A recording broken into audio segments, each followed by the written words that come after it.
లలితా సహస్రనామం ఉపదేశం లేకుండా చదివితే కనుక కొంపలు అంటుకుపోతాయట కదండి. నిజమేనా? ఇది కూడా ఏమిటంటే ఎక్కువ మంది లలితా సహస్రనామం చదివితే ప్రపంచం బాగుపడుతుంది. అలా బాగుపడకుండా కలిపురుషుడు చేసే ఒక పాడు పని. గురువు దగ్గర ఉపదేశం తీసుకోవాలి అంటే మన తెలుగు వాళ్ళందరికీ చాలా తేలిక.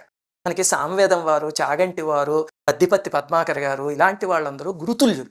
వాళ్ళందరూ లలితా సహస్రనామం చదివి ఇంటర్నెట్‌లో ఎన్నో వీడియోలు పెట్టారు. ఒకరోజు చక్కగా అగరబత్తి వెలిగించుకొని, దీపాలు వెలిగించి, స్నానం చేశాక కూర్చుని, అది పెట్టుకుని ఉపదేశం కింద భావించి తీసుకోండి.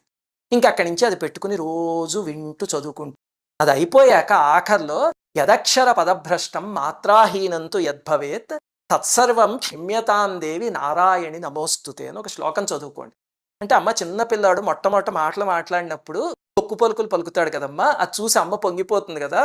అలాగే నేను కూడా ఏవో తప్పులు చదువుంటాను, నన్ను క్షమించమ్మా అని చెప్తే అమ్మవారు పొంగిపోతారు. తల్లి పిల్లవాడి పలుకులు విని పొంగిపోయినట్టే.